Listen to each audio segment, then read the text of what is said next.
नमस्कार। दिन भर की खबरों का हर अपडेट और फॉलोअप लेकर मैं हाजिर हूं आपके साथ रितेश कुमार गौतम। खबरों की खबर या फिर खबरों पर असर, हमारे संवाददाता खबरों के पीछे दौड़ते हैं दिन भर। ग्राउंड जीरो से सीधी खबर बताएंगे जनता रिपोर्टर। हरियाणा विधानसभा का दूसरा दिन भी काफी हंगामेदार रहा। प्रश्नकाल के साथ शुरू हुई सदन कार्यवाही में कई मुद्दों को उठाया गया, जिसमें जेजेपी विधायक ने सीवरेज का मुद्दा उठाया, जो कि बेहद अहम था। इसके साथ साथ और भी कई अहम मुद्दे उठाए गए, जिसके बाद सदन कार्यवाही को खत्म किया गया।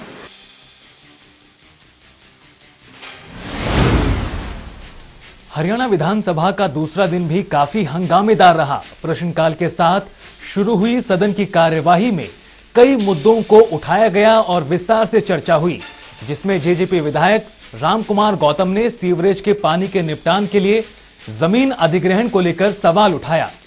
सदन में विपक्ष के स्थगन प्रस्ताव पर चर्चा के दौरान कांग्रेस नेताओं ने कहा कि पूरे मामले की जांच हाई कोर्ट के सिटिंग जज से करवाई जानी चाहिए। तो वहीं इनेलो नेता अभय सिंह चौटाला ने भी धांधली पर सदन में सरकार को घेरा। उन्होंने सदन में कहा कि हरियाणा में नौकरियों के लिए अब पर्ची खर्ची नहीं, बल्कि पैसों के बैग चाहिए। इस बीच और भी कई मुद्दे उठाए गए, जिसके बाद सदन की कार्यवाही आज के लिए स्थगित हो गई।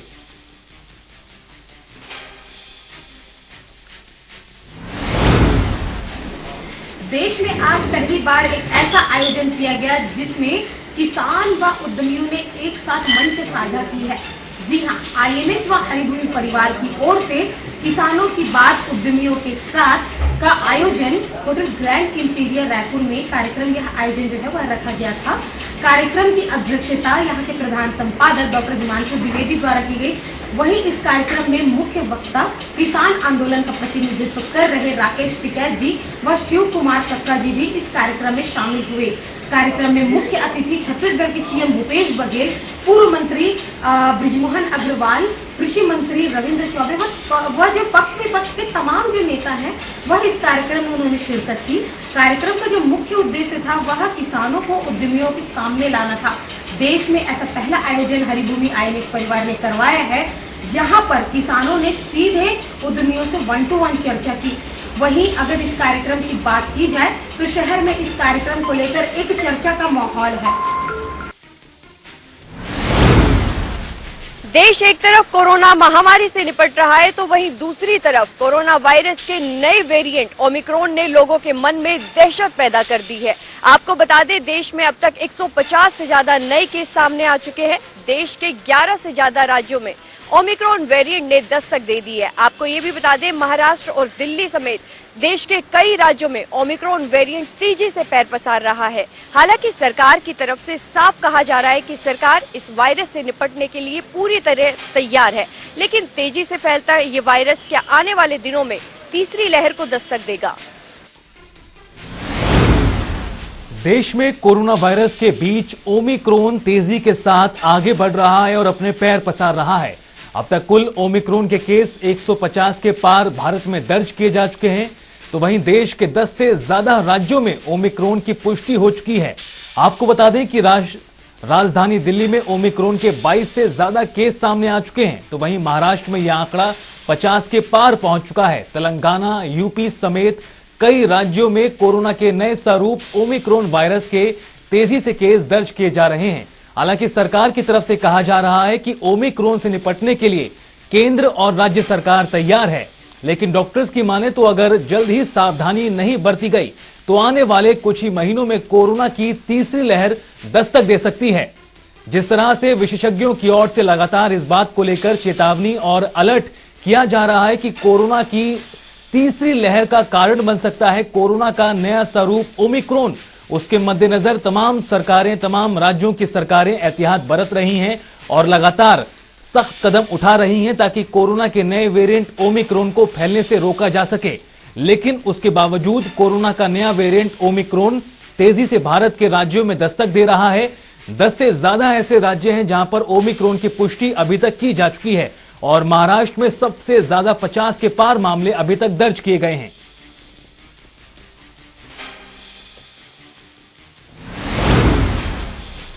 पहाड़ों पर हुई बर्फबारी के बाद पूरा देश शीतलहर की चपेट में है। उत्तर भारत के साथ राजधानी दिल्ली में भी तापमान में गिरावट दर्ज की जा रही है। हालत यह है कि दिल्ली में तापमान 4 डिग्री तक जा पहुंचा है। ऐसे में लोगों को वायरल फीवर का खतरा भी सता रहा है। यही वजह है कि सरकार ने लोगों से एहतियात बरतने की भी अपील की है। इन दिनों लोग ठंड से बचने के लिए आग का सहारा लेते भी नजर आ रहे हैं। दिल्ली एनसीआर समेत देश के कई राज्यों में कड़ाके की ठंड पड़ रही है। ठंड के साथ ही शीतलहर का भी कहर देखने को मिल रहा है। देश के उत्तरी और पश्चिमी राज्यों में 21 दिसंबर तक शीतलहर राहत नहीं देगी।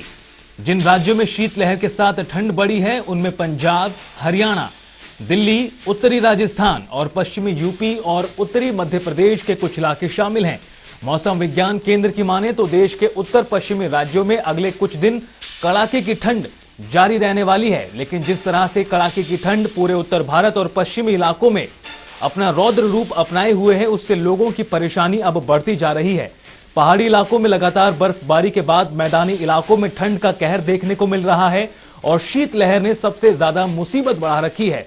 इस बीच मौसम विभाग की ओर से लगातार पूर्वानुमान जताया जा रहा है कि आने वाले दिनों में ठंड से राहत नहीं मिलेगी, यानी ठंड लगातार आने वाले दिनों में भी अपना कहर बरपाना जारी रखेगी, जिसका कहीं ना कहीं लोगों को काफी ज्यादा नुकसान झेलना पड़ रहा है।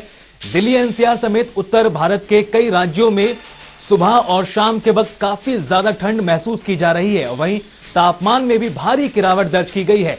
राजस्थान में -4 डिग्री तक भी तापमान दर्ज किया जा चुका है, तो वहीं पंजाब, हरियाणा में भी तापमान काफी ज्यादा नीचे पहुंच जाता है। तो वहीं बात अगर राष्ट्रीय राजधानी दिल्ली की करें तो दिल्ली में बीते दिन 4.6 डिग्री तापमान दर्ज किया गया, जो इस सीजन का अब तक का सबसे सर्द दिन रहा। ऐसे में आने वाले दिनों में ठंड से राहत नहीं मिलने वाली। जिस तरह से मौसम विभाग के अनुमान जताए जा रहे हैं कि आने वाले दिनों में भी शीतलहर का कहर लोगों को परेशानी में डालने का काम करेगा और कई राज्यों में कड़ाके की ठंड की वजह से लोगों का जीना मुश्किल होता जा रहा है। जनजीवन अस्त व्यस्त हो चुका है। वही बात अगर करें पहाड़ी इलाकों की, पहाड़ी राज्यों की, तो लगातार बर्फबारी से स्थानीय लोग काफी ज्यादा परेशान हैं। हालांकि पर्यटक काफी खुश नजर आ रहे हैं जो घूमने के लिए जा रहे हैं। कहीं ना कहीं पर्यटकों के साथ साथ जो किसान हैं उनके भी चेहरों पर खुशी देखने को मिल रही है इस ठंड की वजह से।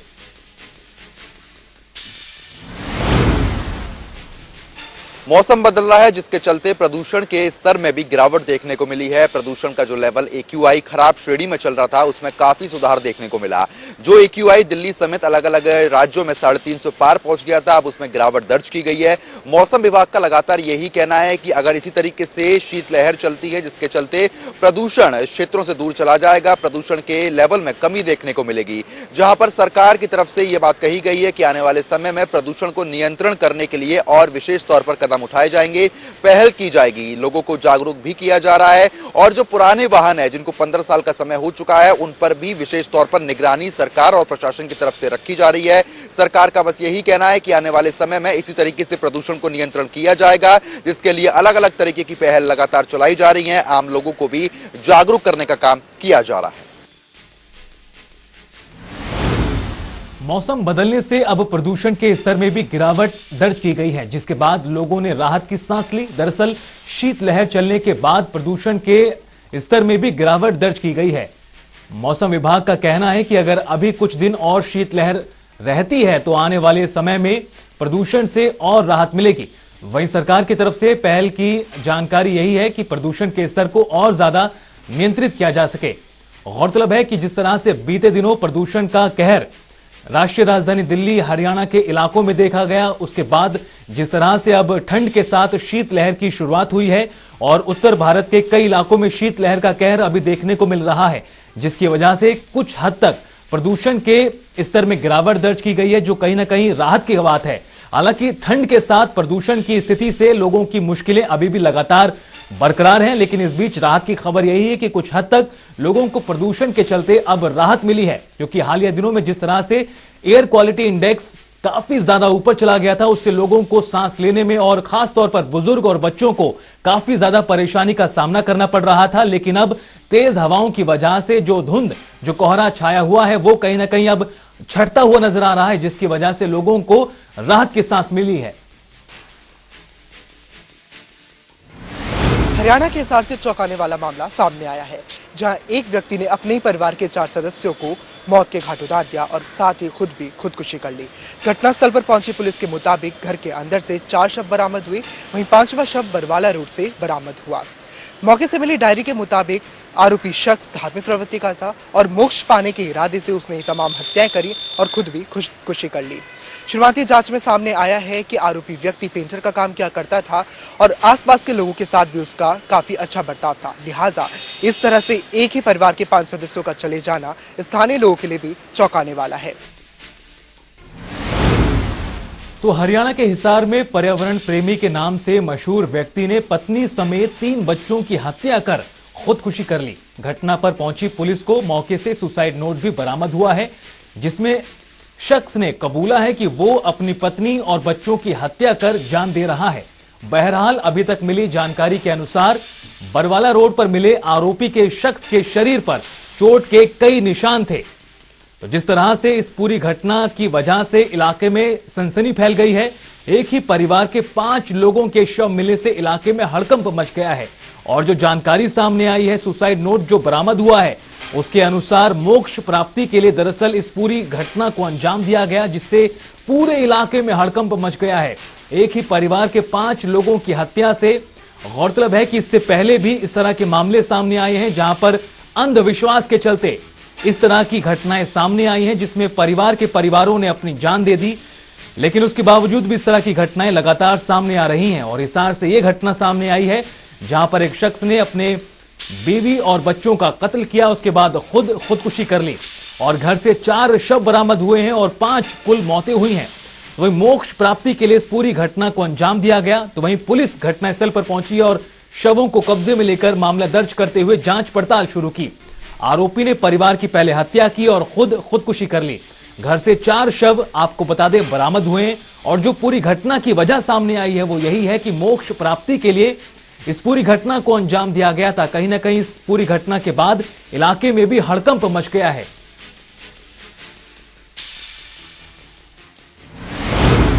आंगनबाड़ी वर्कर की ये 13वें दिन आज भी हड़ताल जारी रही है। आप देख सकते हैं कि मेरे पीछे काफ़ी वर्कर हैं, हजारों की संख्या में आंगनबाड़ी वर्कर हैं। इनकी मांगे हैं 2018 को जो एक समझौता हुआ था, उस समझौता के तहत सरकार ने उन मांगों को अभी तक लागू नहीं किया है। साथ ही और बहुत सी इनकी मांगे हैं कि सरकारी कर्मचारी इन्हें घोषित किया जाए, कम से कम वेतन इनका जो है वो 24,000 किया जाए। साथ ही बहुत सारी मांगे हैं, उनको लेकर के आज ये सड़कों पर उतरने के लिए सब मजबूर हैं। 13वें दिन हड़ताल जारी है और इन लोगों की अगर हम माने तो इनका साफ कहना है कि अगर सरकार ने इनकी मांगे नहीं मानी तो ये हड़ताल अनिश्चितकालीन आगे भी जारी रहेगी।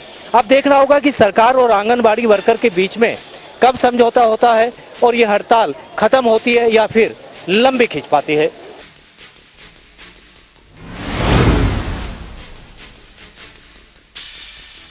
के एवज में बिठाने वाले एक गिरोह का कैथल पुलिस ने भांडाफोड़ करते हुए 4 आरोपियों को गिरफ्तार किया है। बता दें कि इसमें एक बुडेल जेल में कार्यरत पुलिस कर्मचारी भी है जो इसका मास्टरमाइंड बताया जा रहा है। कैथल के पुलिस अधीक्षक ने आज अपने कार्यालय में प्रेस वार्ता की और प्रेस वार्ता कर खुलासा करते हुए बताया कि इस गिरोह के 4 सदस्य जो हैं वो गिरफ्तार किए जा चुके हैं। इनको अदालत में पेश किया जाएगा और अदालत में पेश कर रिमांड हासिल किया जाएगा ताकि इस पूरे गिरोह के जड़ मूल तक पहुंचा जा सके। फरीदाबाद में अब चाहे स्वच्छता की बात हो या प्रदूषण को लेकर लोगों के सहयोग की बात हो, नुक्कड़ नाटक का आयोजन कर लोगों को जागरूक करने का काम किया जा रहा है। और इसी कड़ी में सिविल अस्पताल फरीदाबाद में आज नुक्कड़ नाटक का आयोजन किया गया, जिसमें लोगों को जहां स्वच्छता का पाठ पढ़ाया गया, वहीं कैसे फरीदाबाद को प्रदूषण मुक्त किया जाए इसे नाटक के माध्यम से दर्शाया गया। आपको बता दें कि फरीदाबाद नगर निगम द्वारा जब स्वच्छता अभियान व्यापक स्तर पर चलाया हुआ है, वहीं साथ साथ फरीदाबाद मोस्ट पॉल्यूटेड सिटी में शुमार होने के बाद अब कवायद तेज कर दी गई है कि जन भागीदारी के साथ फरीदाबाद को न केवल स्वच्छ बनाया जाए बल्कि प्रदूषण मुक्त फरीदाबाद भी बनाया जाए। तो इसी कड़ी में अब प्रशासन ने नुक्कड़ नाटक का सहारा लिया है और नुक्कड़ नाटक के माध्यम से लोगों को समझाने की कोशिश की जा रही है कि कैसे प्रदूषण को कम करके और स्वच्छता अपनाकर जो लोग हैं वो किस तरह से सेहतमंद बन सकते हैं। प्रदेश की सरकार किसानों के लिए अलग अलग फसलों के लिए सब्सिडी दे रही है और इसका मुनाफा भी जो है किसान उठा रहे हैं। सोनीपत में फूलों की खेती करने वाले किसान जहां सीजन में 80 से 120 रुपए किलो अपना फूल बेचते हैं, तो सीजन ऑफ होते होते भी इसके रेट जो हैं इतने ज़्यादा कम नहीं हो पाते और अच्छा मुनाफा जो है कि किसान ले रहे हैं। बात करें तो जिस प्रकार से तीज त्योहार है, होली है, दिवाली है, तो काफ़ी डिमांड फूलों की बढ़ जाती है और यहाँ पर दो प्रकार के फूल ये लोग उगाते हैं। एक छोटा फूल होता है, एक मोटा फूल होता है और दोनों की मार्केट में काफ़ी डिमांड जो है वो रहती है और शादी के सीजन में भी काफ़ी डिमांड पर यहाँ फूल तोड़े जाते हैं। एक ही परिवार के कई सदस्य हैं, यहाँ लगातार लंबे समय से कृषि कर रहे हैं, फूलों की खेती कर रहे हैं, लिहाजा सरकार की तरफ से अच्छी सब्सिडी भी वो प्राप्त कर रहे हैं और उन्होंने फसल बीमा योजना के तहत भी लाभ यहाँ से ले रहे हैं, यानी कि दोगुना लाभ यहाँ किसानों को मिल रहा है। एक तरफ जहाँ फूलों की खेती करने से अच्छा मुनाफा ले रहे हैं, दूसरा नुकसान की भरपाई के लिए भी सरकार से मदद मिल रही है। पूंडरी में यूरिया खाद के लिए मारामारी जारी है। काफ़ी दिनों से यहाँ किसान परेशान है क्योंकि यूरिया खाद न मिलने से उनके खेतों में उर्वरक की कमी नज़र आ रही है। जहाँ पहले डीएपी की कमी थी, अब यूरिया खाद की कमी है। सरकार जहाँ किसानों का आय दुगनी करने की कवायद जारी कर रही है, वहीं किसानों के लिए यूरिया लेना भी बहुत मुश्किल हो चुका है। सरकार को चाहिए कि इन किसानों के लिए यूरिया को उपलब्ध कराए और इनको ध्यान में रखते हुए यहाँ यूरिया ज़्यादा से ज़्यादा भेजे। कांग्रेस ने आज जोरदार प्रदर्शन किया। उनका कहना था कि गरीब बच्चे मेहनत करते हैं, पढ़ते हैं, उसके बाद भी उन्हें नौकरी नहीं मिल पाती, लेकिन HPSC को खरीद करके कोई भी व्यक्ति नौकरी लग सकता है। इस तरह का आरोप उन्होंने लगाया और आज पूरे शहर में प्रदर्शन किया। उनका कहना था कि सरकार इस मामले में कार्रवाई करे, नहीं तो आंदोलन और भी तेज होगा। चरखी दादरी में आज क्रेशर एसोसिएशन, क्रेशर जोन में काम करने वाले मजदूर, कर्मचारी, ट्रक चालक, ट्रक मालिकों ने दादरी शहर में क्रेशर जोन खुलवाने की मांग को लेकर प्रदर्शन किया। प्रदर्शन कर जिला प्रशासन को ज्ञापन सौंपा। वहीं प्रशासन को अल्टीमेटम देते हुए कहा कि अगर 2 दिन में क्रेशर जोन नहीं चालू होता है तो हम हड़ताल करेंगे और जबरदस्ती क्रेशरों को चालू करेंगे। इस दौरान क्रेशर एसोसिएशन के प्रधान सोमवीर गसोला ने बताया कि क्रेशर जोन सरकार ने 11 नवंबर को अनिश्चितकालीन के लिए बंद कर दिए गए हैं और अब बंद होने के कारण यहाँ पर जो काम कर रहे हैं उनके सामने रोजी रोटी के भी लाले पड़ गए हैं। इसी मांग को लेकर आज हमने प्रदर्शन किया है और जिला प्रशासन को ज्ञापन सौंपा है कि जल्द से जल्द क्रेशर जोन खोला जाए। रोहतक के सापला में मुख्यमंत्री अंत्योदय परिवार उत्थान मेले का आयोजन किया गया, जिसमें अतिरिक्त उपायुक्त महेंद्र पाल मुख्य अतिथि के तौर पर पहुंचे हैं और उन्होंने मेले का जायजा लिया है। हालांकि अतिरिक्त उपायुक्त महेंद्र पाल ने कहा कि इस मेले में हजारों की संख्या में महिलाएं पहुंची हैं और इस मेले का उद्देश्य है कि जो गरीब परिवारों की आमदनी 1 लाख या 1 लाख से कम है, उनकी आमदनी को 1,80,000 तक कैसे पहुंचाई जाए। इसके लिए इस मेले का आयोजन किया गया है और इस मेले में कुछ महिलाएं ऐसी पहुंची जो अपने छोटे उद्योग चला रही हैं, उनके उद्योगों को कैसे बढ़ावा दिया जाए, इसके लिए उन्हें ट्रेनिंग भी दी जा रही है और बैंकों द्वारा यहाँ पर उनको लोन की सुविधा भी उपलब्ध कराई जाएगी ताकि वह अपने परिवार का गुजारा और परिवार की आमदनी बढ़ा सके। बेहुआ में आज सुबह कैथल रोड स्थित एक गारमेंट्स की दुकान में अचानक आग लग गई। पड़ोसियों ने आग पर काबू पाने का प्रयास किया, लेकिन आग भयंकर रूप ले चुकी थी। मौके पर फायर ब्रिगेड को बुलाया गया। बड़ी मशक्कत से 1 घंटे के बाद फायर ब्रिगेड कर्मियों ने आग पर काबू पाया, लेकिन तब तक सारा सामान जलकर राख हो चुका था। आग के लगने का कारण शॉर्ट सर्किट बताया जा रहा है।